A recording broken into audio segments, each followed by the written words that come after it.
creyentes o no, el estar aquí es un reflejo de la gracia de Dios, ¿no? Esa gracia común en muchos casos, y esperamos que su gracia salvadora hoy venga a quienes aún no han conocido a Cristo. Les voy a pedir que vayan a Primera de Tesalonicenses, capítulo 2, versículo 18. Primera de Tesalonicenses, capítulo 2, versículo 18. Estamos en nuestro séptimo mensaje de esta serie de la guerra espiritual. Hemos avanzado y cada vez estamos más cerca de terminar. Y este es el parteaguas para una de las aplicaciones más importantes de esta serie. Todo ha sido de suma importancia, todo ha sido de mucha bendición en nuestras vidas, pero a partir de aquí los próximos mensajes tendrán que ver con la armadura de Dios y cómo portarla. Pero justo este es el mensaje del parteaguas, y dice en el versículo 17: pero nosotros, hermanos, separados de vosotros por un poco de tiempo, de vista, pero no de corazón, tanto más procuramos con mucho deseo ver vuestro rostro, por lo cual quisimos ir a vosotros, yo, Pablo, ciertamente una y otra vez, pero Satanás nos estorbó. Vamos a orar.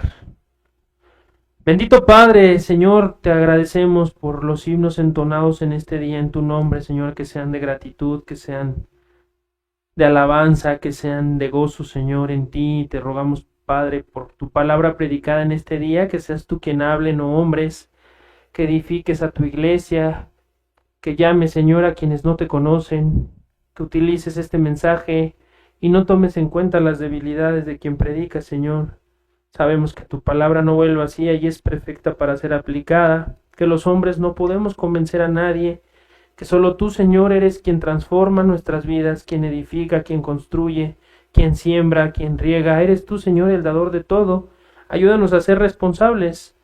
Señor, a quien está aquí en el púlpito, que hable tu verdad sin desviación, y quienes oyen, Señor, que sean responsables, prestando atención, una manera grata de servir, Señor, distraídos, o más bien apartados de todas las distracciones y de los ataques y dardos del enemigo.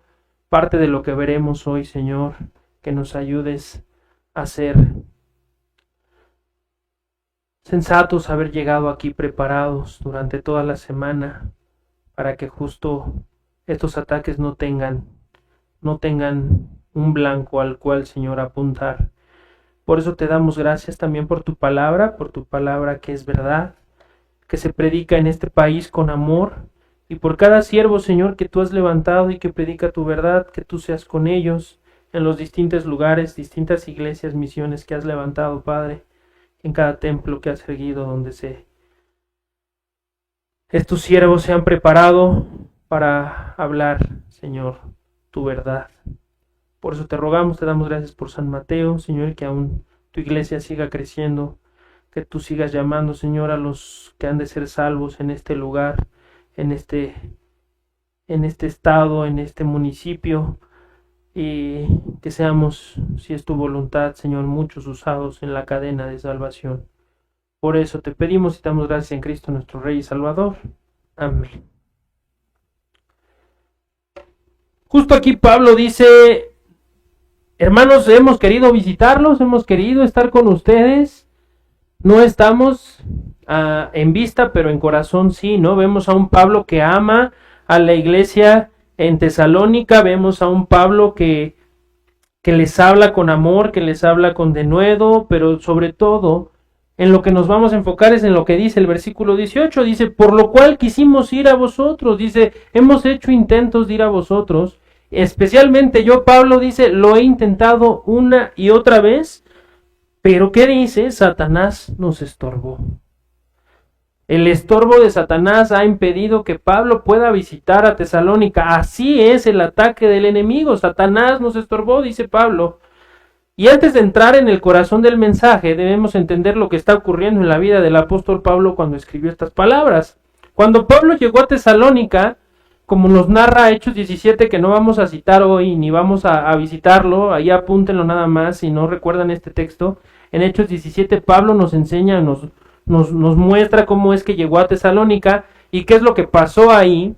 Pero lo que sí vemos es que él predicó el evangelio con claridad. Dios obró poderosamente en ese lugar. Algunos creyeron, se formó una iglesia. El nombre de Cristo comenzó a ser proclamado en ese lugar, desde esa iglesia en la cual Pablo fue usado para levantar. Pero inmediatamente lo que surge es oposición. Inmediatamente surge oposición. Los judíos incrédulos levantaron una persecución contra Pablo, contra la iglesia, provocaron un alboroto en la ciudad y al final terminaron obligando a Pablo a salir de esa ciudad apresuradamente. Pablo no se fue de Tesalónica porque quisiera irse. Hubo persecución, hubo estorbo, hubo ataques del enemigo. Al final Pablo se fue porque la presión fue tal que continuar ahí podría poner en peligro la vida de otros creyentes. Y sin embargo, su corazón, ese corazón pastoral, no se desligó de esa iglesia. Él quería regresar, quería fortalecerlos, quería afirmarlos, verlos crecer.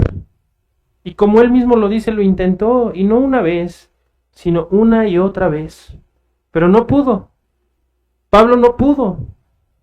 Y entonces, bajo la inspiración del Espíritu Santo, Pablo no atribuye ese impedimento simplemente a circunstancias humanas o a una mala gestión, a haber hecho, pues a lo mejor mala logística, ¿no? No, pues es que no traía la gasolina suficiente, por eso no llegué a ustedes, no tiene nada que ver con eso. No tuvo que ver con decisiones estratégicas, no planeé bien el viaje, la fecha en la que quería ir, pues tenía otro compromiso, no tuvo nada que ver con eso. Lo que Pablo aquí bajo la inspiración del Espíritu Santo nos dice es, Satanás nos estorbó. Ese fue el impedimento. Esto es importantísimo. ¿Había persecución? Sí, había persecución. ¿Había hombres actuando? Sí, claro, había hombres actuando en contra, en oposición. Pero detrás de todo eso operaba una realidad más profunda. Una oposición espiritual consciente, dirigida, planeada e intencional. Ahí había una oposición espiritual que estaba siendo dirigida, que había sido planeada, que estaba siendo como una estrategia de parte de un enemigo. Y esto conecta con algo que ya hemos visto en nuestra serie. En nuestra serie sabemos y hemos estudiado que Cristo ya venció, que Cristo ha vencido. Eso es algo que hemos repetido a lo largo de esta serie, que la salvación en Cristo es segura y que Dios es soberano en todo esto. En la victoria de Cristo, en la cruz, en la salvación de los creyentes, en la salvación de los escogidos, en todo eso, Dios es soberano. Pero mientras estamos en este mundo, esa victoria se desarrolla en medio de una guerra. Es algo que hemos tratado de dejar claro a lo largo de esta serie, ¿no? La guerra espiritual es real y nuestra victoria o la victoria de Cristo, más bien, y que se desarrolla y que se imparte y que se da a todos los creyentes, se realiza, se desarrolla en este mundo en medio de una guerra. Y ya vimos que no es una guerra imaginaria. Esta no es una guerra imaginaria, no es una guerra como imagen, no es, sí, dice que es una guerra, pero realmente no, sí hay una guerra. No es una guerra tampoco solamente emocional. Lo que hemos estudiado a lo largo de esta serie, de estos 6 estudios anteriores y hoy terminaremos de afirmar, es que es una guerra real, donde el enemigo no siempre destruye de inmediato. Hemos visto que parte de sus ataques no van y no busca ese pecado grosero, ese pecado visible, sino que muchas veces lo que busca es estorbar. interrumpir, retrasar, desviar, como con Pablo. Esto fue justo lo que estudiamos en nuestro sermón anterior. Que esos ataques no son directos y groseros, sino que son planeados, estratégicos y son sutiles. Son sutiles porque en la sutileza se disfraza. El otro día estaba escuchando una frase de una película famosa. Otra vez les pido perdón porque no venimos a citar películas, pero esta película es famosa y uno de los personajes principales es justo la imagen de Satanás en la actualidad, ¿no? Muchos seguramente han escuchado de ellas.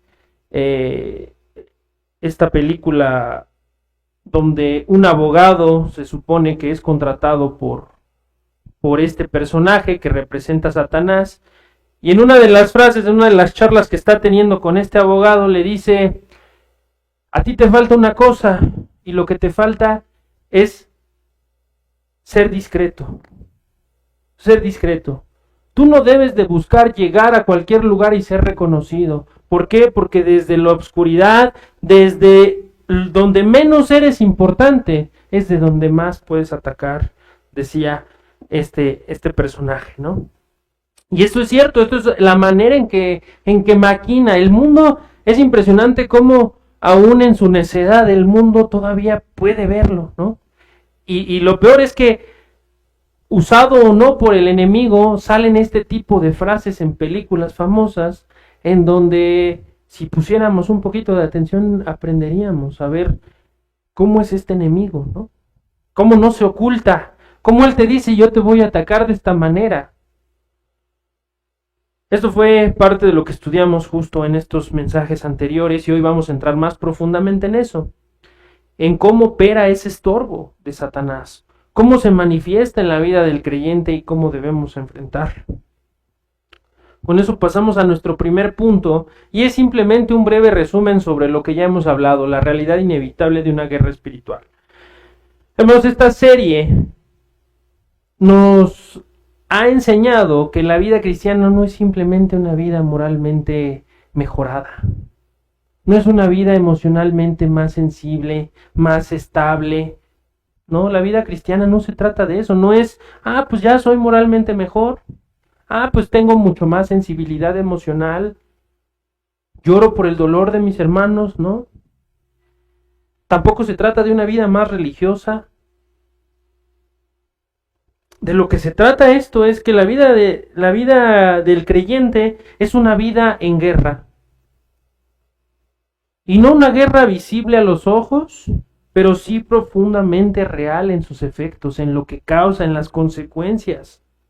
Hemos aprendido que no es una guerra ocasional, no es una guerra de un momento y solo se presenta ya y ya no vuelvo a tener esa batalla, no, es una guerra constante.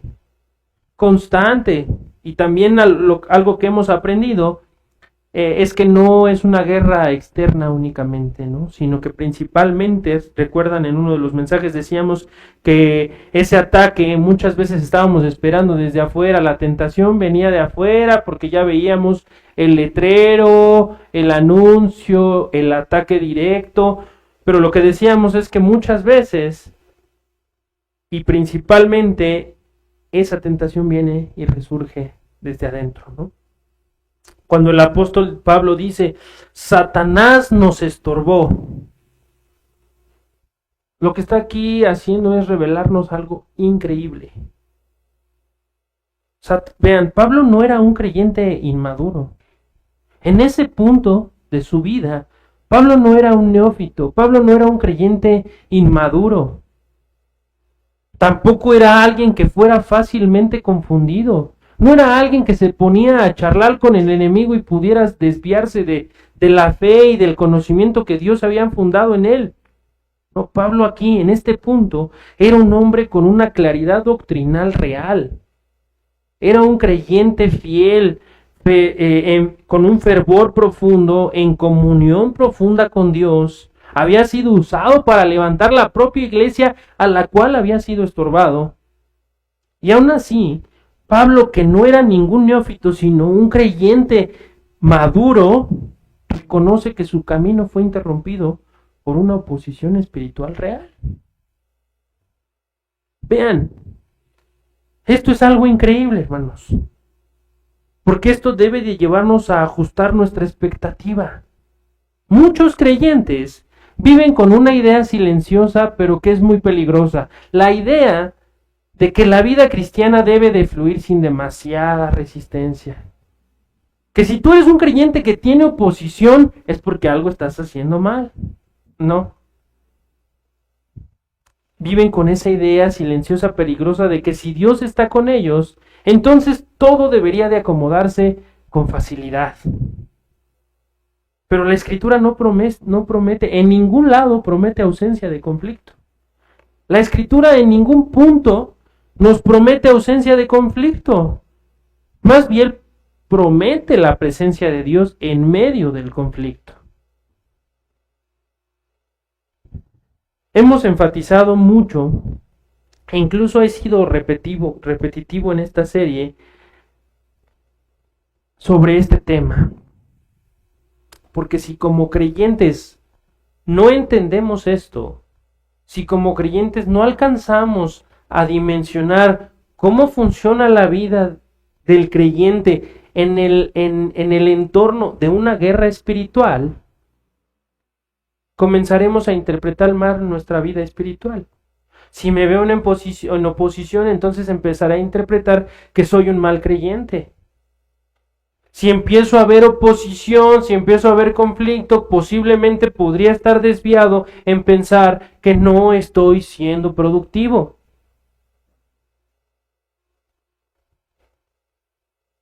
Ese puede ser un engaño peligroso. Por eso es importante y ser repetitivo en este tema. Ahora, ¿dónde se libra esta guerra? Ya lo hemos estudiado. La guerra espiritual se libra en lo más profundo del hombre, en su mente, en sus afectos y en su voluntad, ¿no? Esta triple composición, es decir, la guerra espiritual se lleva a cabo en todo el ser del hombre. Emoción, mente y voluntad. Esta composición triple de la que estamos hechos. Sabemos que el enemigo de estas sutilezas, a ese enemigo de las sutilezas le basta con influir en cómo interpretamos nuestras circunstancias para darse por bien servido. El enemigo dice, bueno, si tú piensas que las consecuencias que estás viviendo son a causa de esto y eso te hace estar débil, fatigado y todo, ya lo logré, ¿no? Dice el enemigo. Él no necesita destruir tu vida inmediatamente, lo hemos estudiado. Le basta con desordenar tu pensamiento, con debilitar tu discernimiento, con enfriar tu amor por la verdad. Con eso es suficiente. Por eso Pablo dice en 2 de Corintios 10:5. 2 de Corintios 10:5 Pablo dice, derribando argumentos y toda altivez que se levanta contra el conocimiento de Dios, y llevando cautivo todo pensamiento a la obediencia a Cristo. Vean cómo dice Pablo aquí en este pasaje. Él dice, derribando argumentos que se levantan contra el conocimiento de Dios y llevando cautivo el pensamiento a la obediencia a Cristo. Habla de argumentos, de pensamientos, de conocimiento. Vean, lo que Pablo aquí nos está mostrando es que esa batalla es intelectual, pero no meramente académica, sino es una batalla intelectual espiritual. Y quiero que anoten esto si están anotando en sus cuadernos o en sus herramientas de trabajo. Anoten esto, ¿por qué? Porque lo que aquí vemos es que esta guerra es por la verdad en la mente del creyente. Esta guerra espiritual es por la verdad en la mente del creyente. Lo que el enemigo quiere es disfrazar las mentiras de verdad para que al final en tu mente haya mentiras que creas como verdad. Lo que el enemigo quiere es que con esas sutilezas, lo que tú sabes que es verdad se vaya distorsionando. Entonces esta es una guerra por la verdad en la mente del creyente. Y aquí es donde muchos pierden terreno sin darse cuenta. Y vean, no es que pierdan terreno porque no amen a Dios, no es porque no lo amen, sino más bien porque no entienden cómo opera esta guerra. Esperan ataques evidentes, pero el enemigo trabaja en lo invisible, en lo oculto. Espera esas, hay muchos que esperan esas tentaciones evidentes, pero la realidad es que muchas veces lo que llega como ataque, estos impedimentos, son sugerencias sutiles, y al final esas sutilezas se convierten en pequeñas desviaciones en nuestra forma de pensar. Y esas pequeñas desviaciones que parecen inofensivas terminan con el tiempo moldeando nuestro corazón, moldeando nuestro conocimiento, desviando. Se van sembrando ahí pequeñas sutilezas de engaño del enemigo que parecen inofensivas y al final terminan moldeando nuestro corazón, nuestro pensamiento. Como algún autor dijo alguna vez, Satanás rara vez empuja al creyente al precipicio inmediatamente. Primero lo acostumbra a caminar al borde. Esta es una frase muy acertada. Satanás rara vez, hermanos, los va a empujar al precipicio. Lo que va a hacer es enseñarles a caminar al borde sin que se den cuenta. La guerra no siempre viene en forma de crisis evidentes, sino en pequeñas concesiones. Tú vas haciendo esas pequeñas concesiones, pensamientos que no examinamos en nosotros, decisiones aparentemente neutras que poco a poco terminan desviando el alma. Pequeñas sutilezas, suma de pasos y pasos, de toma de decisiones, cosas que parecen sin sentido, pequeñitas, cosas que eso no afecta a mi vida cristiana, pero que poco a poco van desviando el alma. Ahora, esta realidad no debe de llevarnos al temor. Saber que Satanás trabaja así, saber que esta guerra es real, saber todo esto, no debería de llevarnos al temor. Al contrario, el propósito de este mensaje, el propósito de esta serie, no es apagarnos ni hacernos menos frente a la realidad de una guerra espiritual. Esto debería de llevarnos a ser sobrios, porque si sabemos que esto es real, entonces debemos prepararnos para estar listos a esta guerra espiritual. Nos debería llevar a ser sobrios. Porque una cosa es vivir alarmado todo el tiempo y otra muy distinta es vivir vigilante. Son cosas muy distintas aunque parecieran lo mismo. Estar alarmado y ser vigilante son cosas muy distintas. El creyente no vive en paranoia. Pero vean, tampoco vive en la ingenuidad ni en distracción. El creyente no puede ser ingenuo ante esta realidad y tampoco estar distraído. Pedro lo dice con claridad en 1 de Pedro 5:8. Dice Pedro, y este pasaje seguramente lo hemos escuchado una y otra vez, pero toma mucho sentido en este tema. Dice, sed sobrios y velad. Hermanos, sean sobrios y velen, porque vuestro adversario el diablo, como león rugiente, anda alrededor buscando a quien devorar. Quiere devorarte, pero estás echando, esperando el momento para devorarte. Por eso dice Pedro, sed sobrio y velad.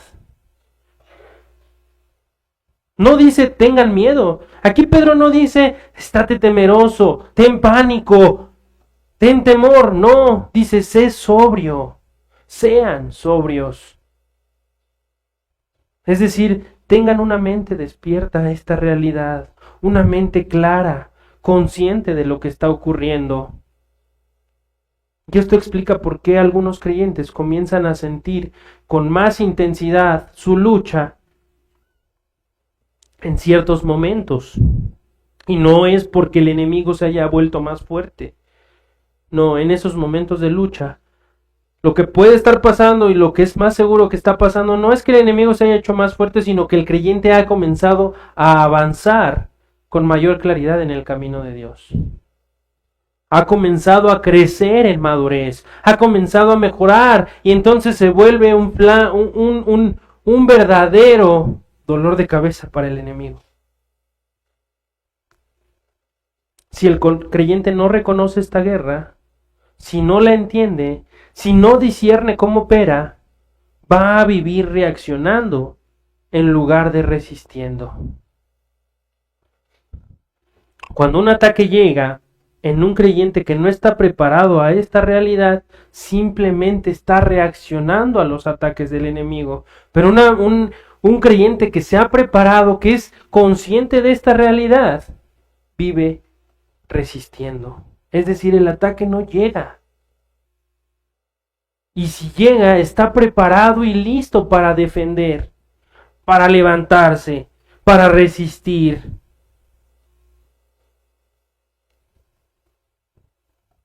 Al no entender el origen de los ataques,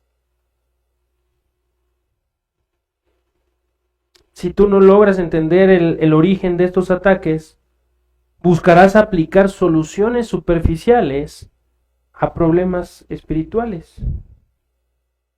Y a problemas espirituales profundos. Y eso nunca va a dar resultado. Ahí es precisamente donde necesitamos avanzar. Aquí ahora sí termina la introducción, este recordatorio de lo que hemos visto.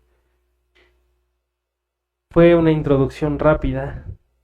Pero es precisamente en esto en lo que gira nuestro tema de hoy. Ahí es donde necesitamos avanzar, porque no basta saber que hay guerra. No basta que tú sepas, hermano, que hay una guerra. Necesitamos entender cómo es que el enemigo nos estorba en esa guerra. Cómo es que el enemigo aplica esos impedimentos en nuestra vida. Y eso nos lleva a nuestro segundo punto. La naturaleza de los impedimentos satánicos. Porque no basta con saber que hay una guerra, sino que hay que entender cómo pelea el enemigo. Cuando Pablo dice Satanás nos estorbó, está usando una palabra estorbó, que en su contexto lo que implicaba era algo como cortar el camino, ¿no? Estorbar era cortar el camino, levantar obstáculos, hacer intransitable una ruta que antes estaba abierta, por ejemplo. No es simplemente una oposición directa, es una interrupción estratégica, ¿no? Recuerdo estos videos que seguramente muchos han visto en tiempos de guerra, cómo los enemigos sabían que el único paso para cruzar a una ciudad u a otra era un puente, ¿y qué pasaba? Derrumbaban el puente. Estorbaban el avance del enemigo para resguardar, pero aquí los ataques del enemigo no son para resguardarte. Él busca estorbarte para que tú no sigas avanzando en tu vida como creyente. No es simplemente esa oposición directa, sino que es una estrategia. Y sabemos que es un gran estratega. Satanás es un gran estratega, el mejor estratega, el enemigo más fiel en sus propósitos, lo hemos dicho. Él es fiel en lo que hace, es constante, es disciplinado. Entonces sus estrategias son bien planeadas. Ya lo hemos dicho, Satanás no siempre destruye, muchas veces interfiere. Y eso es lo que vuelve tan peligrosa su operación. Porque el creyente suele estar alerta ante lo claramente visible, ante lo claramente pecaminoso, ¿no? Digámoslo de esta manera, un creyente sabe que entrar a una cantina, si él padecía este tema de no poder controlar su sed con el alcohol, pues es muy evidente que si entra a una cantina es un peligro, ¿no? Eso es algo evidente.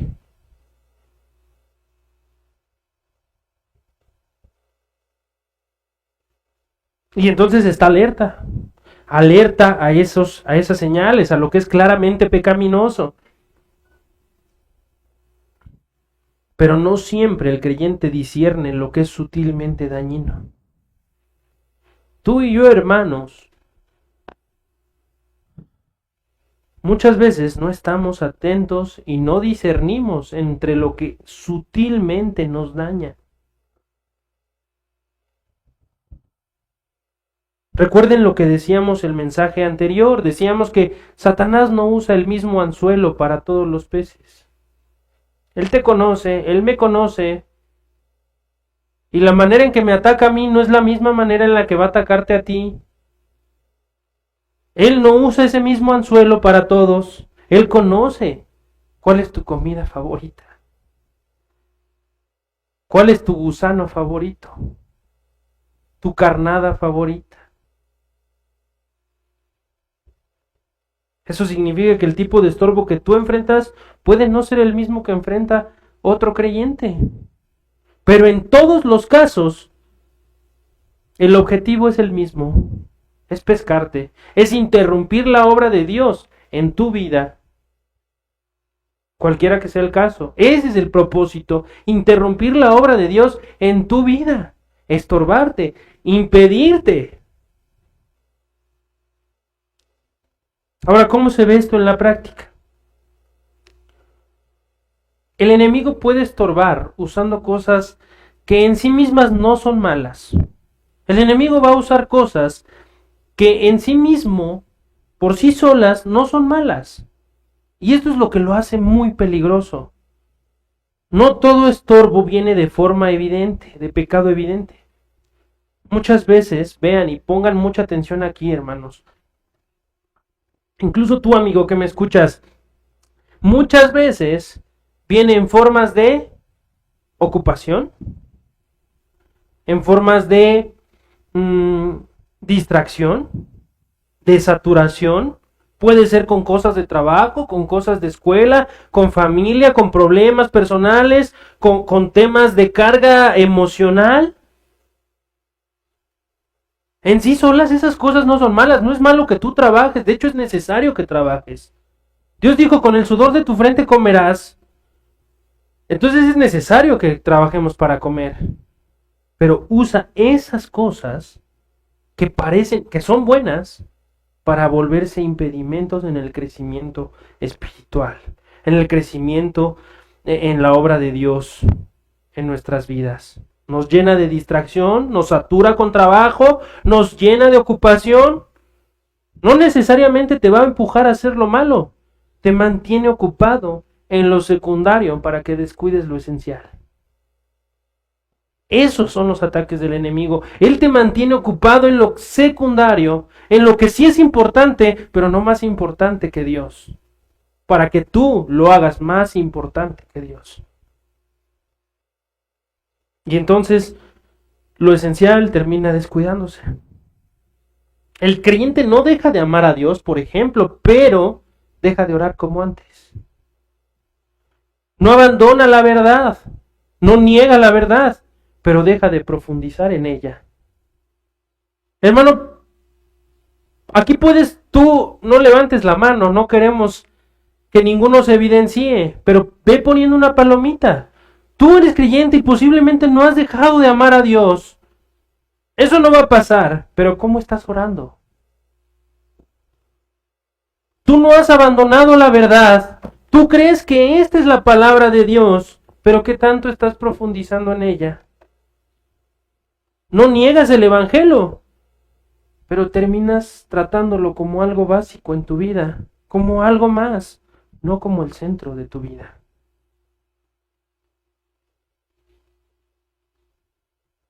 Y así, sin un abandono visible de tu fe, de tu vida cristiana, el alma comienza a enfriarse por esas sutilezas, esos cambios de hábito o esos hábitos desviados.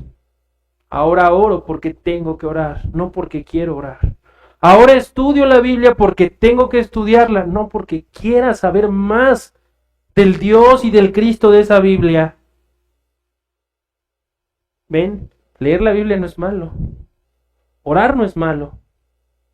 Pero cuando el enemigo hace que con sutilezas esas cosas se vuelvan secundarias, básicas, como algo que tengo que hacer, no como algo que deseo hacer, hemos perdido. Hemos sido estorbados. Ese es el tipo de estorbo que no hace ruido, pero hace un terrible daño. Un terrible, terrible, terrible daño. Pero no solo eso. El enemigo también estorba introduciendo confusión. El enemigo también usa la herramienta de la confusión.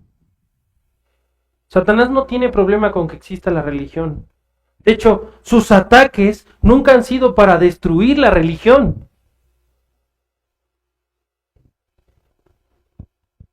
Quizá hay ataques más directos, por ejemplo, contra el cristianismo en ese aspecto. Pero nunca ha buscado destruir una religión completa. O ha aprendido de sus intentos, ¿no? Parte de lo que buscaba con destruir el pueblo de Israel durante el Holocausto.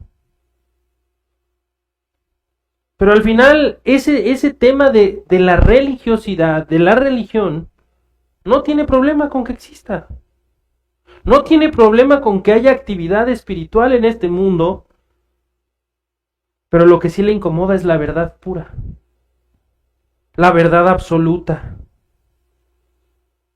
Por eso lo que Satanás hace es que no contradice esta verdad abiertamente.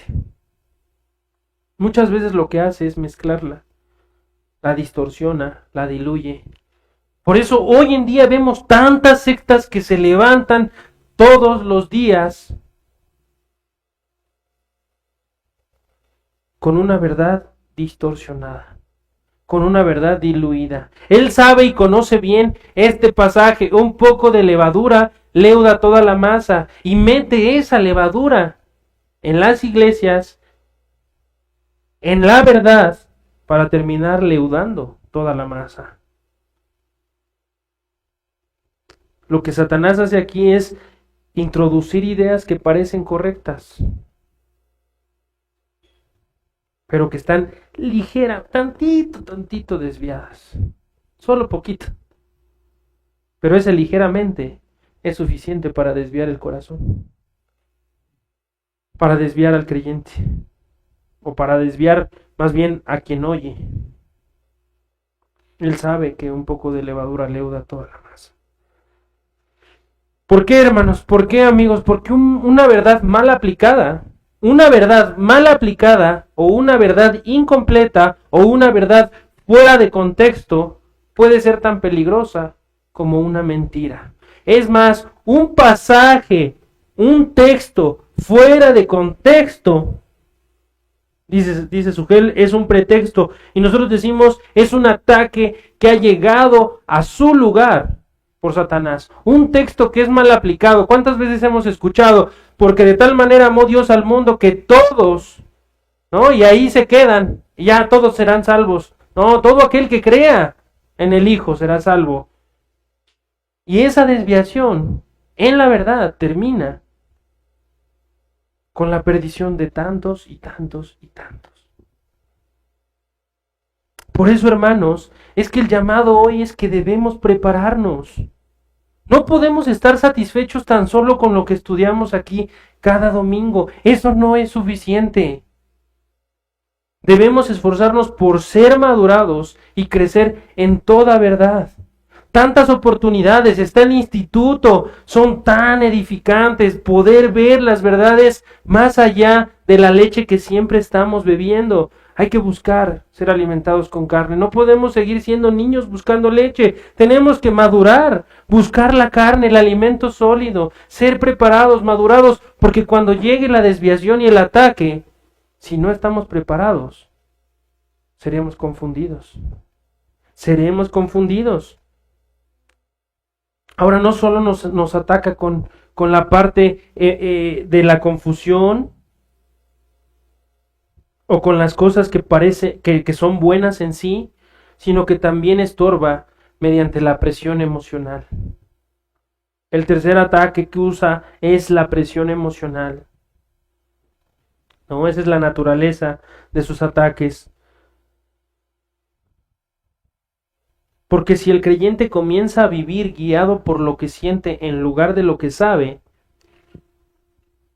entonces el enemigo ha ganado una posición importante.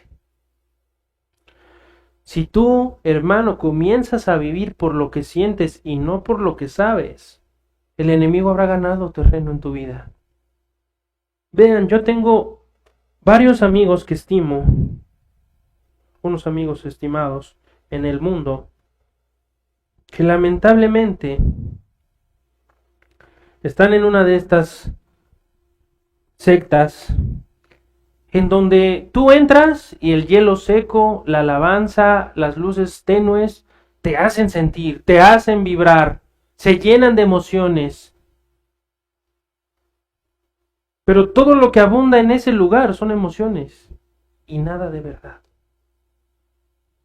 O 10 minutos de verdad y todo lo demás es emoción. Que Dios permita que ellos conozcan la verdad, que se aparten de esta sutil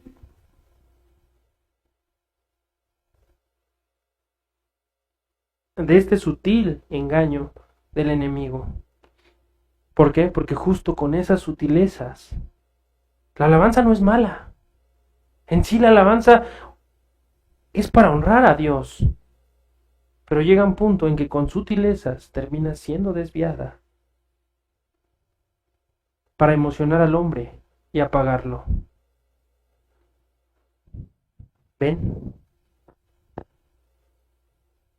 Porque cuando él llega a lograr que el creyente viva a través de lo que siente y no de lo que sabe, ha movido la batalla a lo que decíamos antes, al terreno de la verdad. Y eso es lo que él busca desviar, la verdad de Cristo, la verdad total y absoluta. Eso es lo que le molesta y es lo que quiere frenar. Él ha logrado mover del terreno de la verdad al terreno de las emociones esta guerra. Y vean, en el terreno de las emociones, cualquier creyente es vulnerable. En el terreno de las emociones, cualquier creyente es vulnerable. Engañoso es el corazón más que todas las cosas. ¿Quién lo conocerá? Es vulnerable. Recuerden que el ataque del enemigo no es aleatorio, es calculado. Él nos ha estudiado como un buen enemigo de guerra. Ha visto nuestras debilidades, sabe nuestro flanco débil, él sabe de qué lado es donde flaqueamos. E incluso, no solo eso, se va infiltrando en el interior.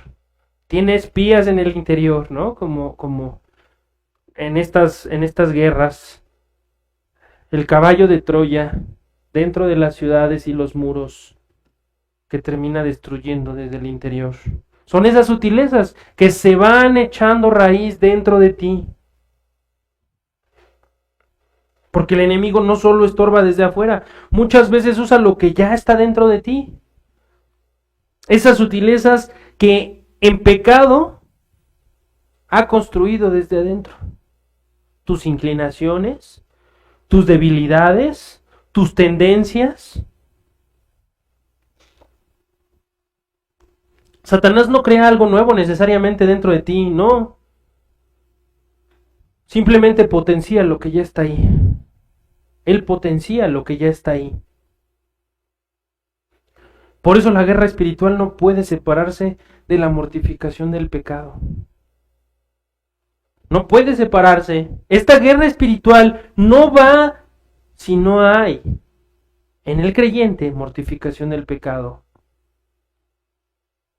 No es solo resistir los ataques externos, es también reconocer que el enemigo encuentra puntos de apoyo, puntos débiles en lo que aún no ha sido sometido completamente al señorío de Cristo en nosotros. Hermano, aquí es para preguntar, aquí es para que cada uno de nosotros nos examinemos qué partes de nuestra vida, qué cosas en nosotros no hemos entregado al completo señorío de Cristo. Porque esas son las cosas que el enemigo usará, potenciará para desviarnos, para frenarnos, para estorbarnos.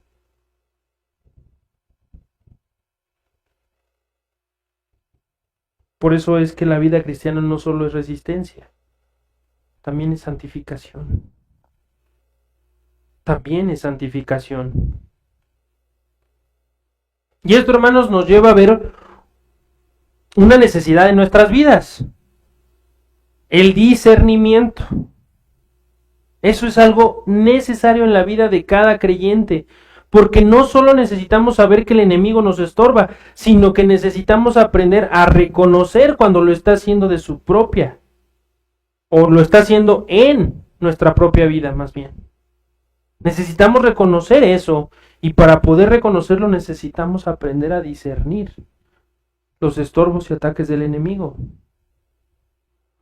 Y si el enemigo no siempre nos ataca destruyendo, sino estorbando, el peligro, el verdadero peligro está en ser desviado sin darse cuenta, sin que te des cuenta. Porque hay algo más peligroso que un pecado evidente, hermanos. Y es una desviación constante que se vuelve normal.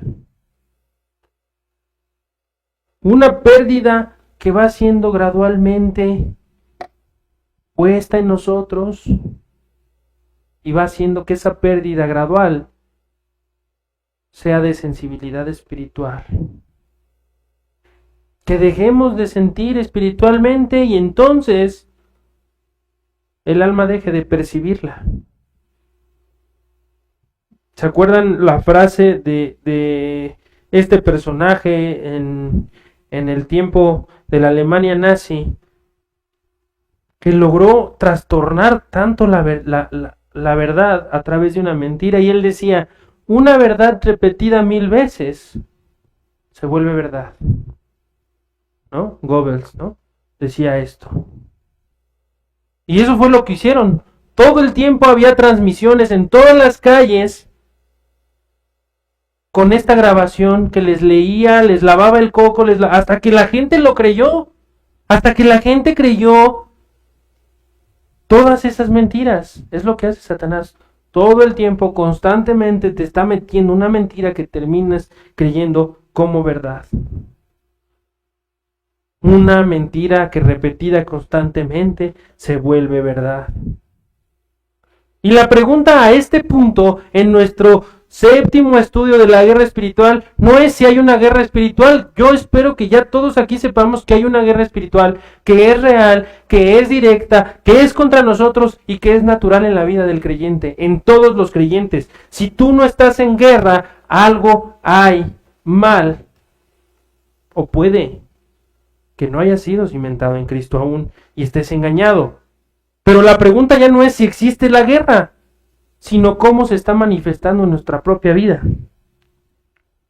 En este punto la pregunta ya es: ¿cómo se está manifestando esta guerra espiritual en tu vida? La Escritura nos llama a examinar esto con sobriedad,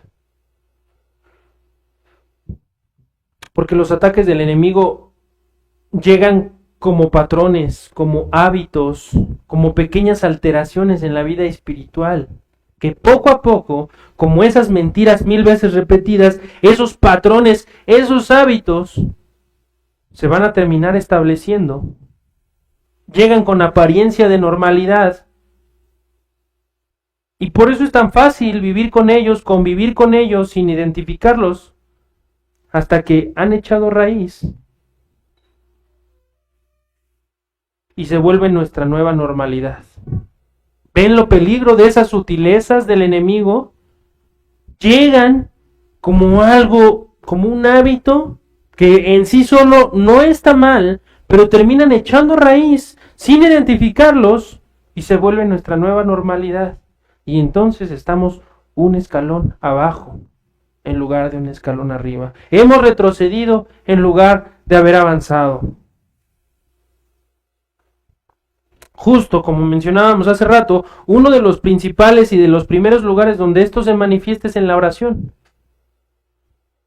El creyente sabe que debe de orar, e incluso ora, sí ora, pero algo ha cambiado.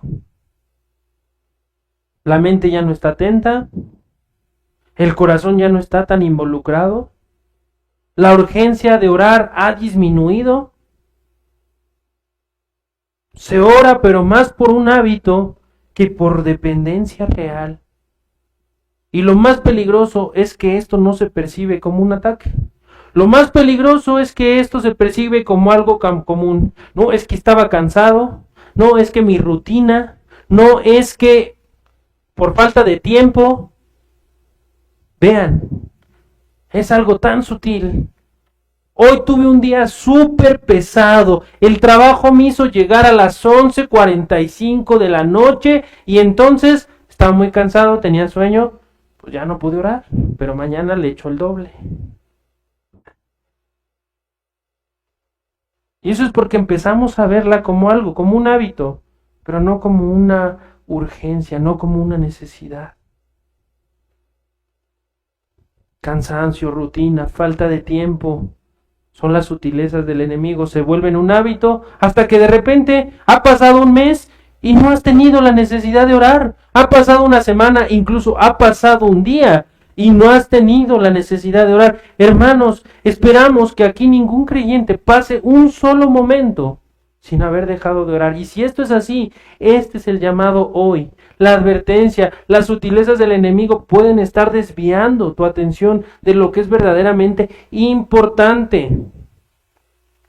Es que hoy tuve mucho trabajo, no me dio tiempo. Pero cuando lo analizamos a la luz de las Escrituras, entendemos que todo lo que debilita la comunión con Dios, todo lo que enfría la vida de oración, no puede ser neutral. Y si la oración es un medio por el cual el alma, nuestra alma se fortalece, entonces enfriarla, dispersarla, vaciarla de contenido, es una de las formas más eficaces de estorbo del enemigo.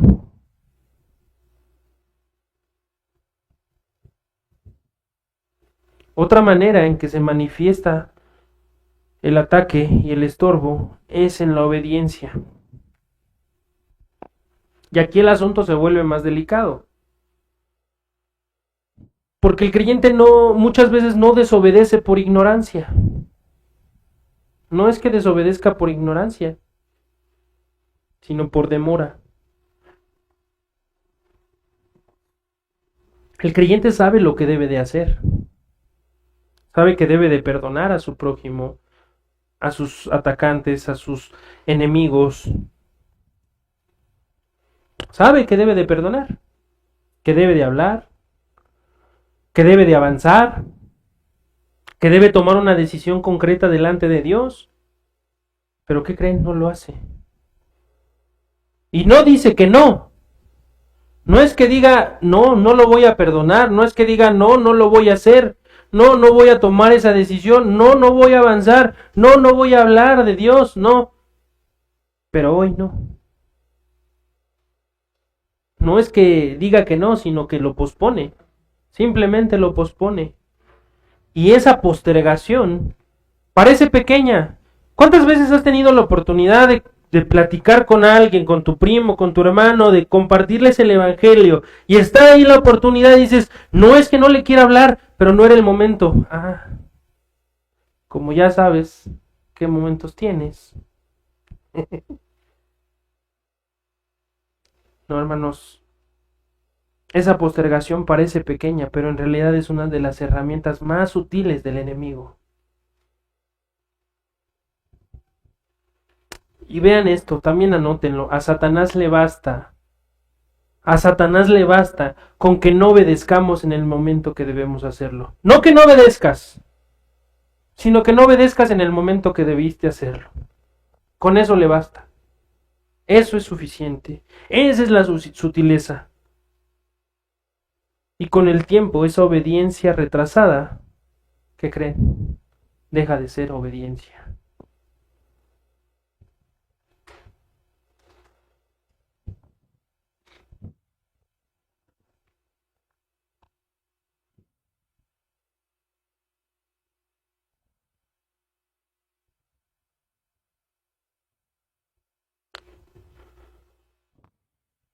Muchos jóvenes, ¿no? Que vivíamos esta idea del noviazgo, de no pasa nada, y estábamos ahí jugando con la tentación, con las tentaciones que eso puede producir. o jóvenes ya más mayores o adultos jóvenes, ¿no? Y que están ahí en una relación de más de 10 años, de 11 años, y no quieren casarse. Retrasan lo que deben hacer, saben que deben casarse, saben que deben... No, pero es que todavía no tenemos el anillo adecuado, el anillo perfecto. Es un peligro, hermanos, y al final eso, me voy a casar, sí, ya lo tenemos planeado en 3 años. La obediencia te termina volviendo desobediencia. Es un ejemplo muy burdo, pero así pasa. Lo que hay que hacer aquí, lo que debe hacer aquí cada creyente es examinarse con honestidad. Porque no toda espera es prudencia. No toda espera es prudencia, a veces es resistencia. No toda cautela es sabiduría, a veces es incredulidad. Y es necesario preguntarse delante del Señor si estamos esperando por dirección o estamos evitando obedecer lo que ya ha sido claramente revelado. La espera que estás haciendo en la obediencia es porque estás esperando dirección o porque estás evitando obedecer lo que ya te ha sido claramente revelado.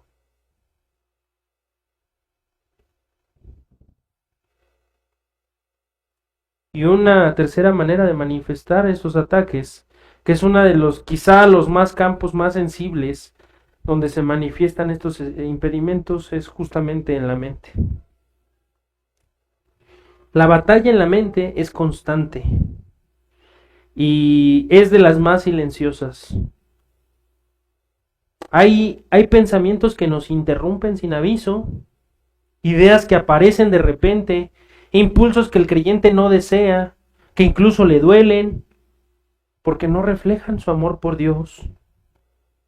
Pensamientos de duda, de condenación, de impureza, de distorsión acerca del carácter de Dios. Y el error común en esto es identificarse inmediatamente con esos pensamientos, esas ideas. Asumir que esos pensamientos revelan quién es uno en realidad. Vean, este es un gran peligro. Llegan esos pensamientos, esas desviaciones, esas distorsiones, y entonces inmediatamente la reacción de muchos puede ser, es que eso soy yo. Esos pensamientos están revelando quién soy yo en realidad. Pero la Escritura nos enseña a ser cuidadosos con eso. Efesios habla de dardos encendidos del enemigo. No todo pensamiento que cruza la mente del creyente nace de su corazón regenerado. No todos los pensamientos, vean, no todos los pensamientos que cruzan la mente del creyente nacen de un corazón no regenerado o de su corazón regenerado. Hay ataques, hay sugerencias, hay sutilezas, hay influencia que viene desde afuera. Y entender esto es importante. Porque aunque no todo pensamiento es tuyo, sí eres responsable de lo que haces con esos pensamientos. Aunque no todo pensamiento es tuyo, sí es responsabilidad tuya de lo que haces con eso. Si lo aceptas, si lo alimentas, si lo justificas, entonces va a echar raíz. Pero si lo identificas, lo rechazas y lo confrontas con la verdad, entonces estás resistiendo correctamente. Estás resistiendo al diablo. ¿Y qué creen? La promesa, resistid al diablo y huirá de vosotros. Resistid ¿cómo? En verdad, en la verdad. Por eso Pablo, en el pasaje que leíamos anteriormente, decía, llevemos cautivo todo pensamiento a la obediencia a Cristo. Eso implica vigilancia.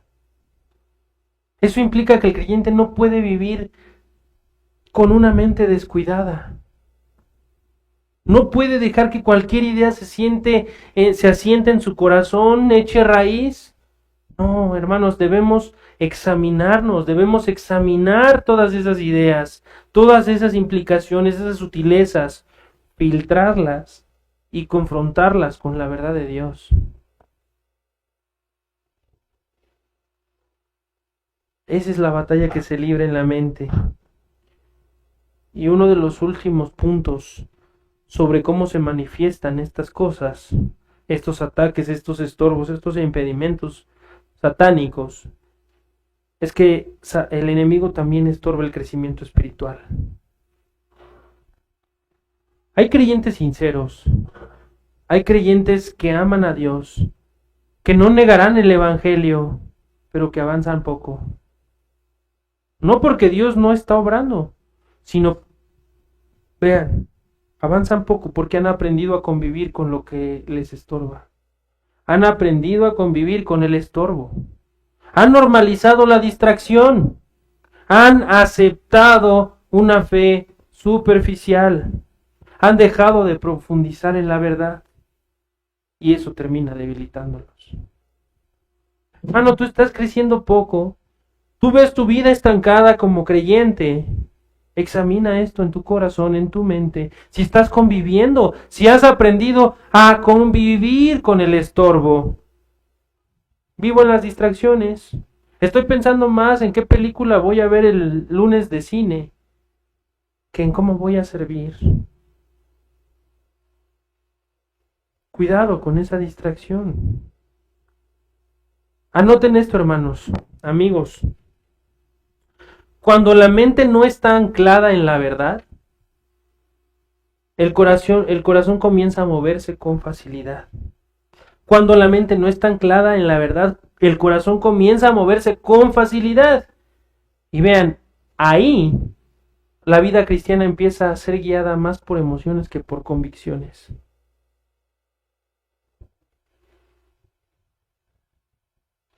Es aquí cuando el creyente, justamente, cuando eso pasa, cuando ese switch en nuestras vidas pasa y que empezamos a ser guiados más por emociones que por convicciones, el creyente siente que Dios está lejos y vive como si lo estuviera. Siente que no puede obedecer y deja de intentar la obediencia. Siente que ha fallado demasiado y se retrae. El enemigo no necesita cambiar la verdad. Le basta con alterar la manera en que el creyente percibe esa verdad. ¿Se acuerdan que les decía? Es por justo esto, por justo estos ataques, por justo estos impedimentos, que el enemigo, que la guerra espiritual, no puede pelearse sin santificación. No es solo resistir ataques externos, es también someter la vida interna al señorío de Cristo.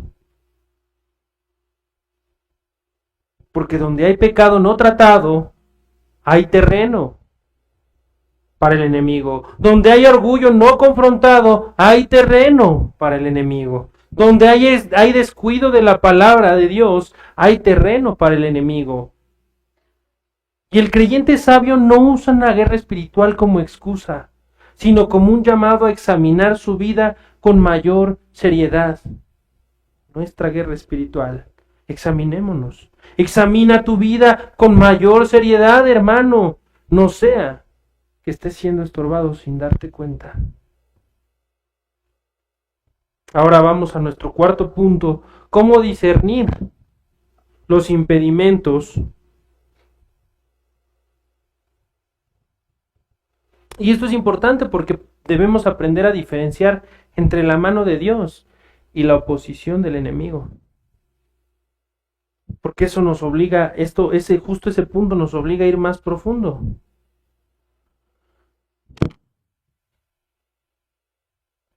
Porque justo uno de los peligros más grandes en la vida cristiana no es solo ser estorbado, sino interpretar mal lo que está ocurriendo. Hay creyentes que le atribuyen todo a Satanás. O por otro lado hay otros que nunca reconocen la operación de Satanás en sus vidas. Unos viven viendo ataques en todo y otros viven sin percibir ninguno. Pero la Escritura no nos deja, no nos permite ninguno de estos dos extremos. Nos llama a una mente sobria, ejercitada en el discernimiento. Tú y yo, hermano, debemos aprender a discernir estas cosas, porque la realidad es que Dios también detiene, también estorba, Dios también incomoda, Dios también cierra puertas, Dios también conduce por caminos que el creyente no esperaba.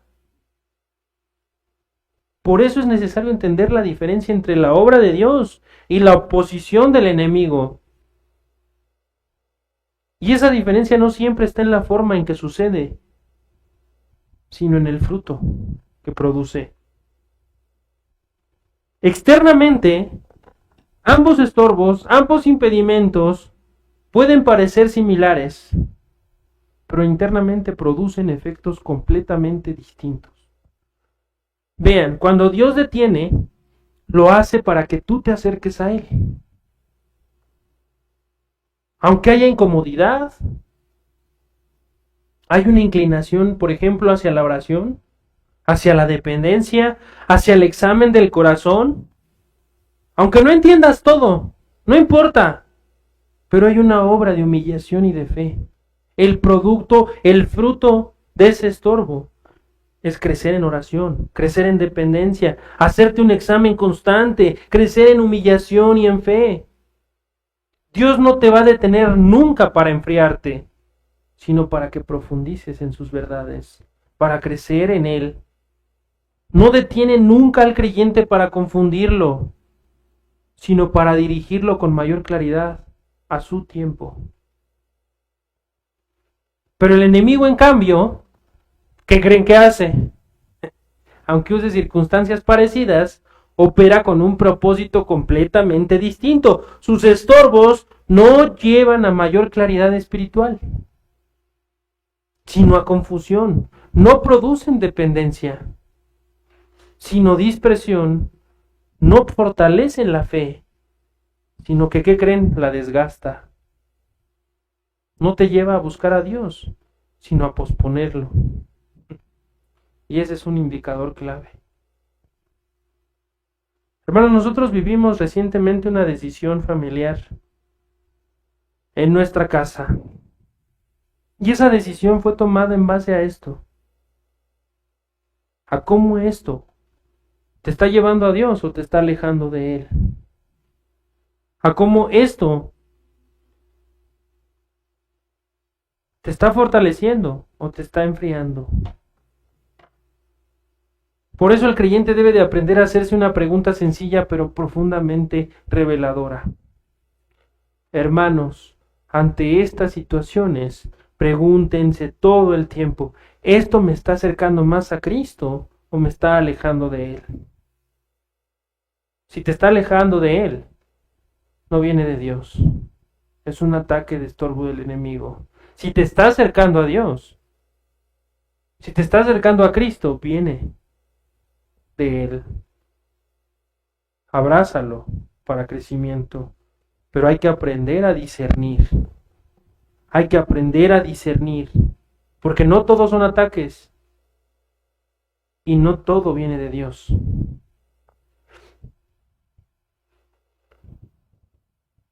No es preguntarse cómo se siente, sino hacia dónde te conduce.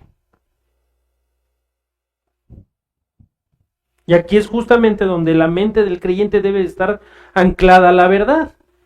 No en la impresión del momento, sino en la verdad.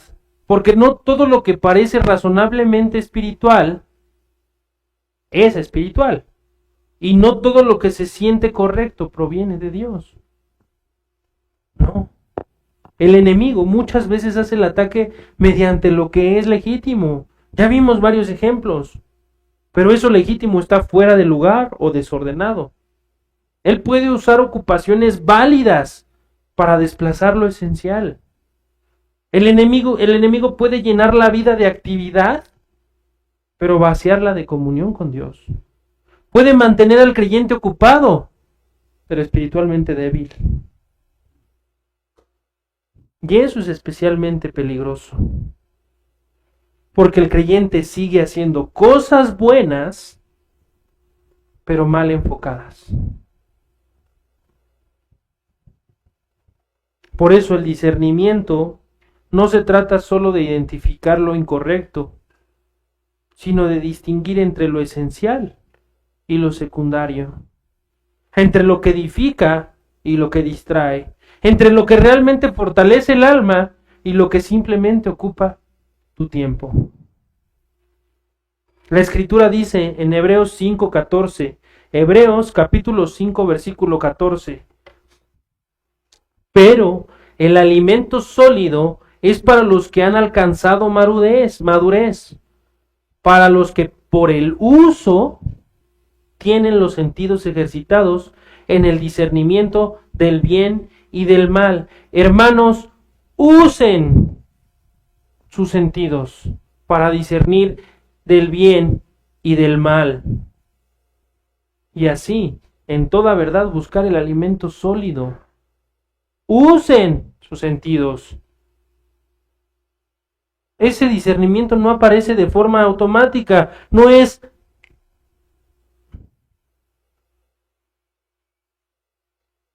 ya soy creyente, entonces ya automáticamente sé discernir entre el bien y el mal. No es así. Se tiene que ejercitar, tienes que ejercitar tus sentidos a través de la verdad, alcanzando la madurez, usando esos sentidos.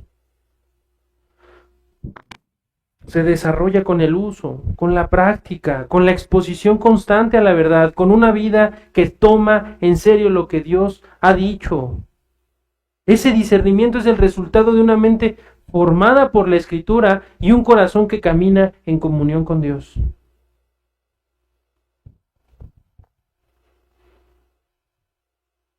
Porque en esta guerra espiritual, el creyente que no discierne no necesariamente será destruido de inmediato, pero sí va a ser fácilmente estorbado. No necesariamente abandonará la fe, pero puede vivir una vida debilitada, distraída, sin firmeza. Y ese es precisamente el terreno donde el enemigo se siente más cómodo. Si no ejercitamos el discernimiento, el enemigo va a estar con los brazos cruzados, como en la playa tomando el sol, su coco al lado, porque te habrá ganado en ese terreno. Y eso nos lleva a nuestro quinto punto. Un poco más, no falta mucho. ¿Cómo hemos de responder ante estos impedimentos? ¿Cómo o cuál es la respuesta del creyente a estos impedimentos? Esto es donde nos lleva a un punto más práctico y necesario. Porque una vez que el creyente comienza a discernir, una vez que empieza a identificar cuando algo no viene de Dios, la pregunta ya no es solo reconocerlo. Ya no es cómo lo reconozco, sino cómo respondo ante ello. Porque de nada va a servir que veamos el estorbo si no sabemos qué hacer cuando lo veamos. De nada va a servir que tú logres ver el estorbo, que tú logres discernir entre el bien y el mal, si no sabes qué hacer cuando lo ves. La Escritura no nos deja en incertidumbre en este tema, porque no nos llama solamente a observar la guerra, sino a participar de ella correctamente. Y lo primero que debemos entender, hermanos, es que la respuesta del creyente en esto no es pasiva. No es una respuesta pasiva, no es me quedo callado, no es resignarse, no es adaptarse, no es esperar que las cosas cambien por sí solas. Es una respuesta activa, es una respuesta consciente, es una respuesta deliberada. Somos llamados como creyentes a responder, ¿cómo? Resistiendo, lo primero. Punto número 1, resistir. Santiago 4:7, muchos conocen este pasaje de memoria. Someteos pues a Dios, resistid al diablo y huirá de vosotros. El llamado aquí en Santiago 4:7 es resistir. Pero vean y observen el orden en este pasaje. El orden es primero sométanse a Dios. Someteos, pues, a Dios. Primero sométanse a Dios y luego resistan al diablo. Porque no hay una verdadera resistencia sin verdadera sumisión. El creyente no puede resistir desde su propia fuerza. Resiste desde su dependencia a Dios. Y resistir implica una oposición real, firme, consciente. Es decir, lo que significa esta resistencia es: esto no lo acepto, esto no lo abrazo, esto no lo voy a alimentar. Es una oposición consciente y firme. Esto no es así. Y debo de mantenerme en ello. No son medias tintas. Es oposición real, constante. Cuando el enemigo estorba la oración, la respuesta no debe de ser abandonar la oración, sino persistir en ella aun cuando nos cueste. Cuando estorba nuestra obediencia, la respuesta no es esperar un mejor momento, no, es obedecer aunque no sea cómodo. Cuando estorba nuestra mente, la respuesta no es dejar que los pensamientos fluyan libremente, sino someternos a la verdad de Cristo. ¿Y esto qué implica? Disciplina espiritual. Hermano, esto implica disciplina espiritual, implica esfuerzo, implica intención. Porque vean, la gracia de Dios no elimina la responsabilidad del creyente. La capacita para ejercerla mejor, para ejercerla correctamente. 100% soberanía de Dios, 100% gracia y 100% responsabilidad del hombre. Eso es en lo que creemos aquí. Y justo esto es otro de los puntos que nos deja claro que esto es real. La gracia de Dios no elimina la responsabilidad del creyente. Eso debería capacitarnos para ejercerla correctamente. Pero junto con resistir, otra manera en que debe de responder el creyente, otro elemento indispensable, es perseverar. ¿Por qué? Porque el enemigo no se va a retirar a la primera. El enemigo no va a decir: ya fallé, ya estuvo. ¿No? Muchas veces insiste, presiona, vuelve a intentar una y otra y otra y otra y otra y otra vez.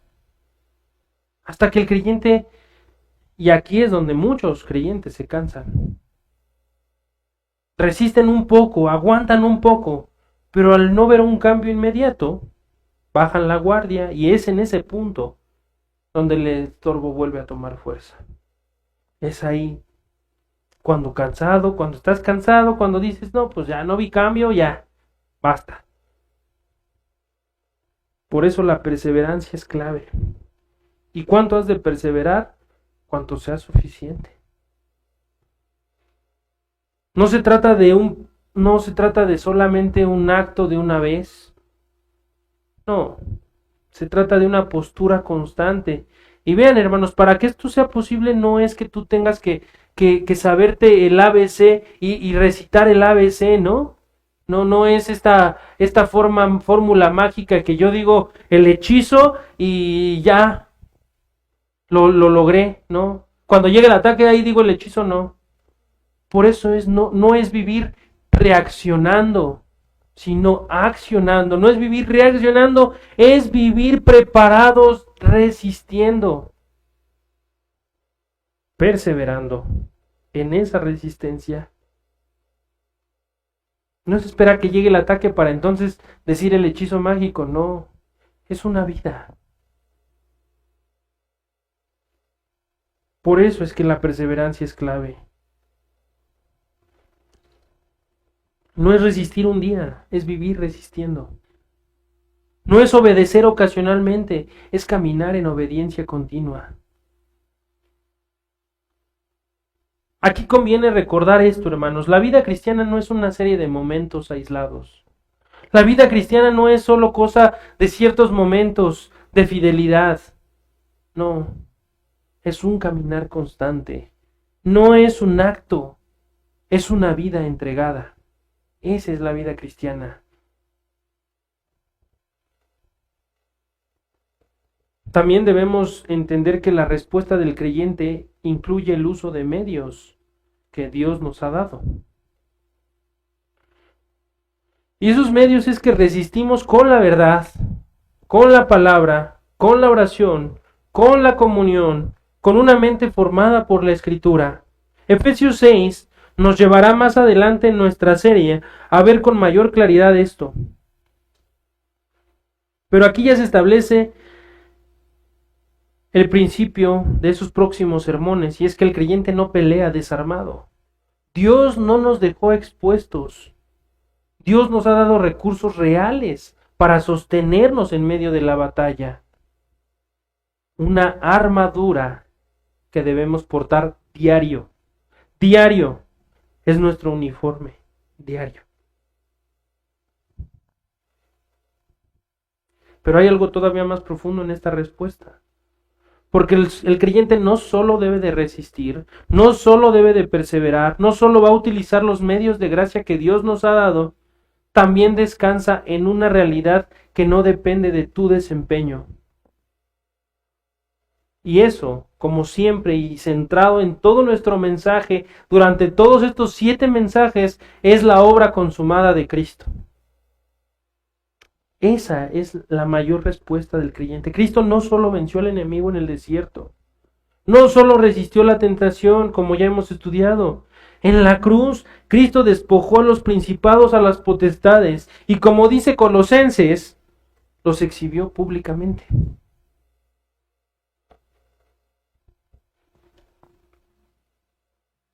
Eso significa que el enemigo al que resistimos no es un enemigo que tenga futuro.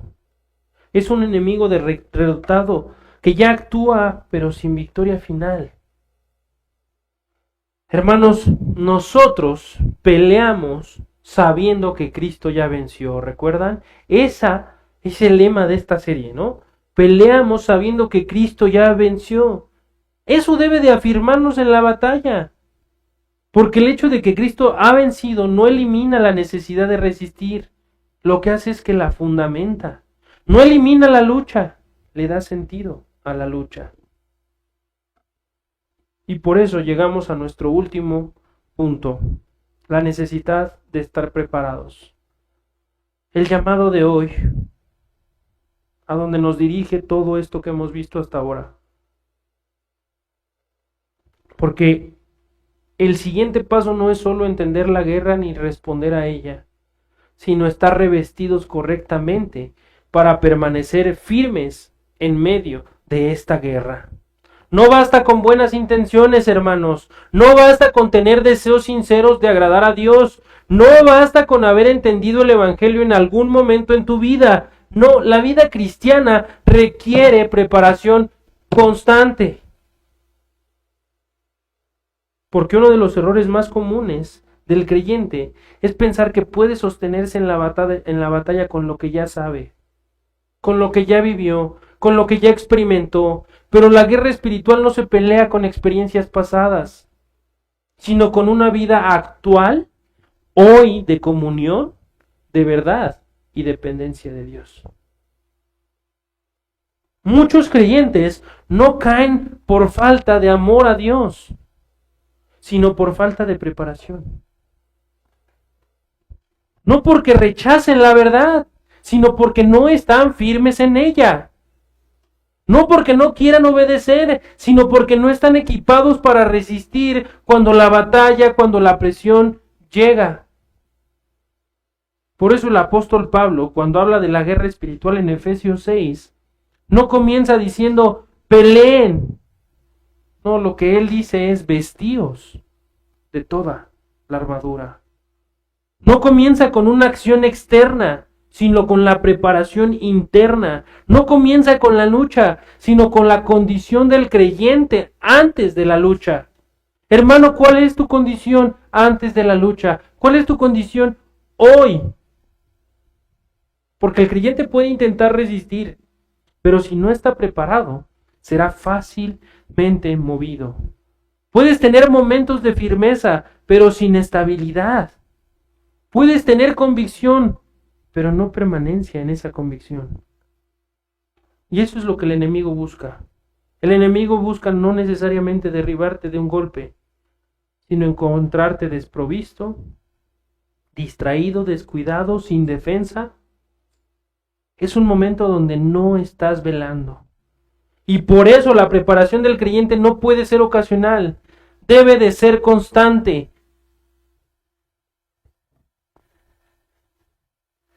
Pueblos enteros han sido derrotados por descuido. Mencionábamos hace rato el caballo de Troya.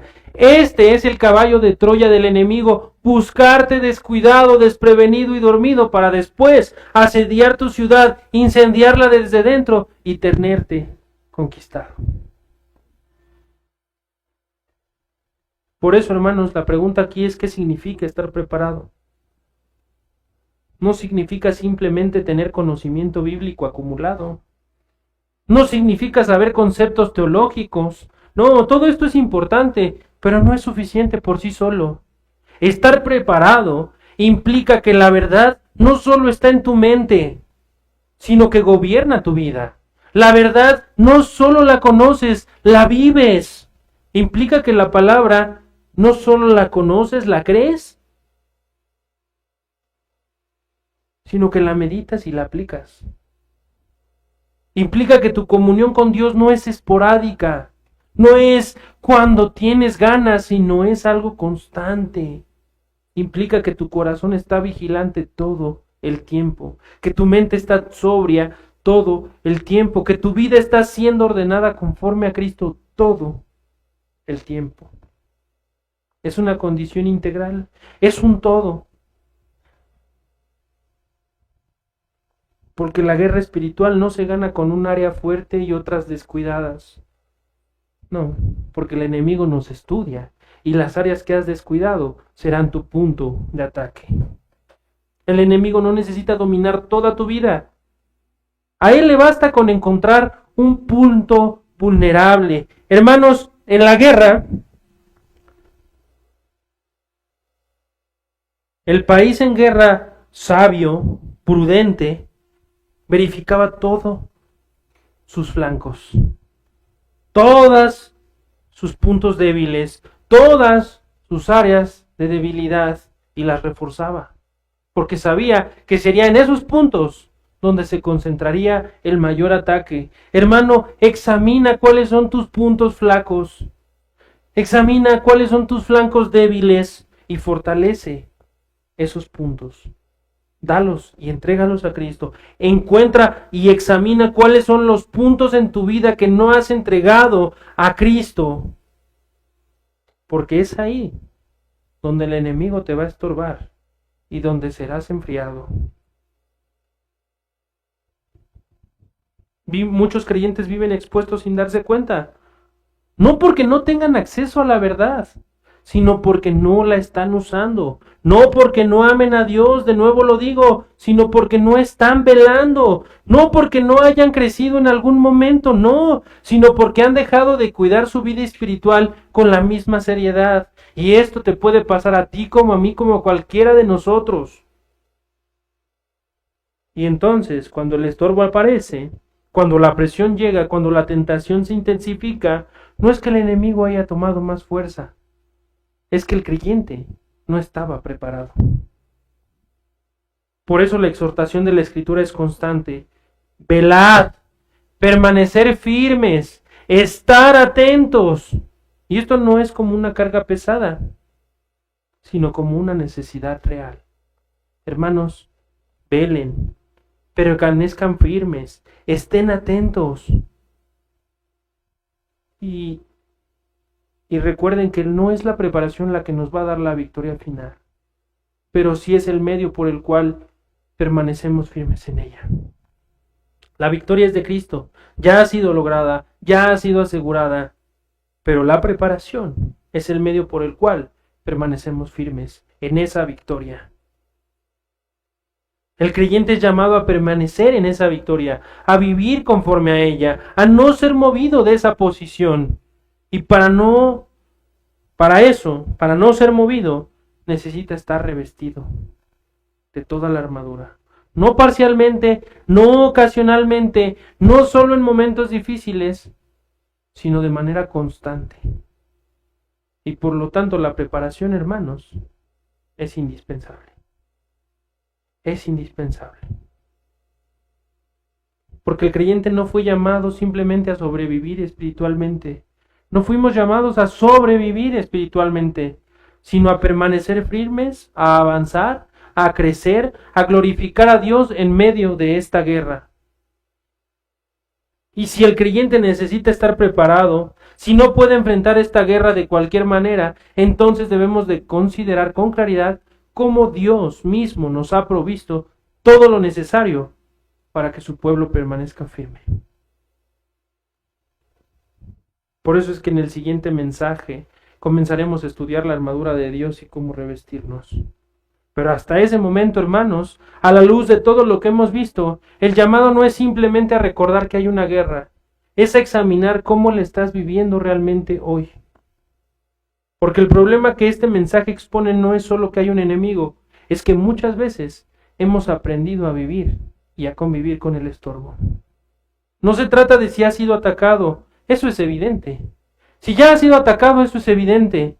La pregunta es si has comenzado a tolerar lo que antes resistías. Si hay áreas donde ya no peleas como antes.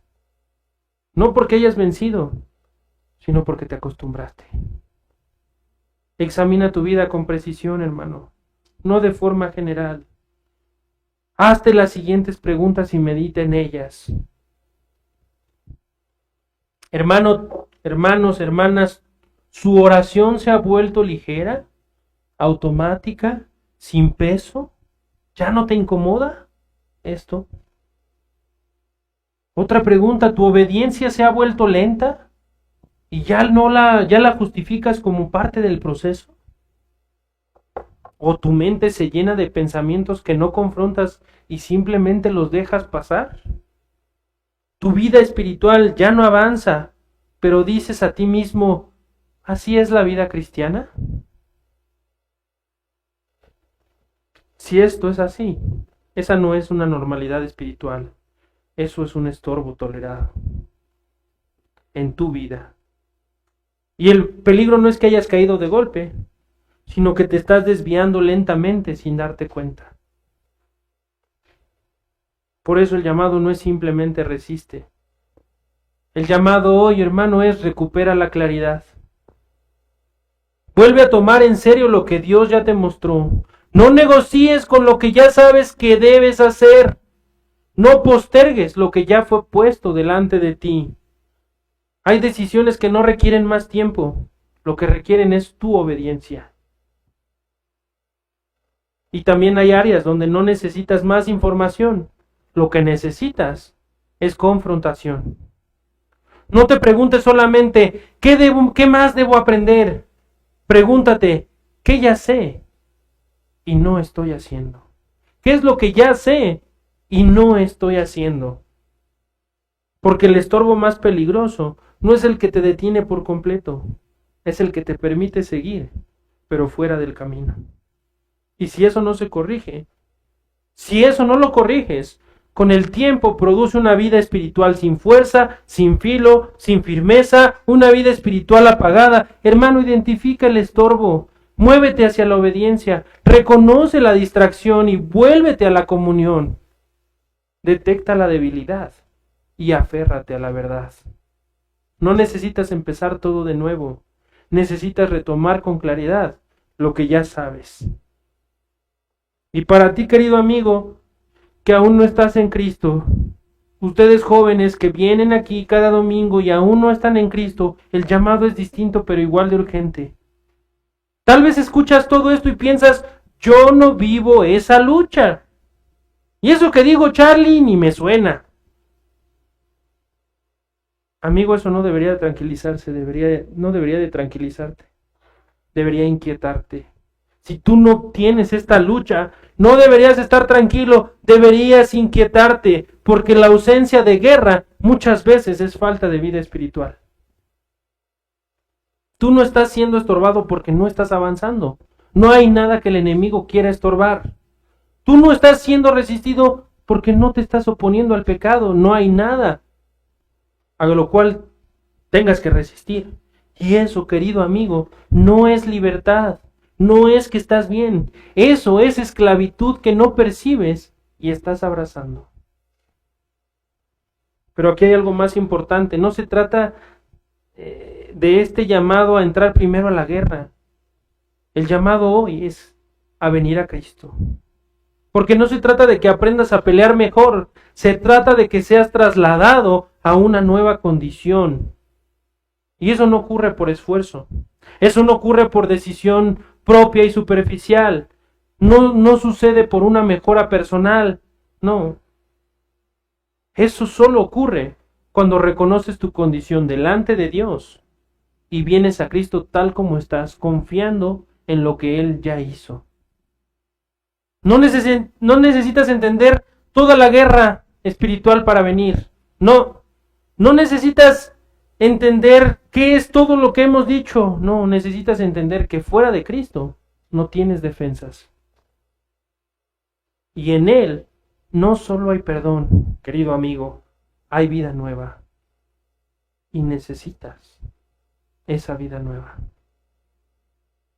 Así que este mensaje no termina con una emoción, termina con un llamado real a todos. No ignores lo que has visto, no suavices lo que ha sido expuesto, no pospongas lo que ya entendiste, porque en esta guerra no avanzar es retroceder. Y el llamado hoy no es a hacer más cosas, es a volver a caminar con claridad delante de Dios.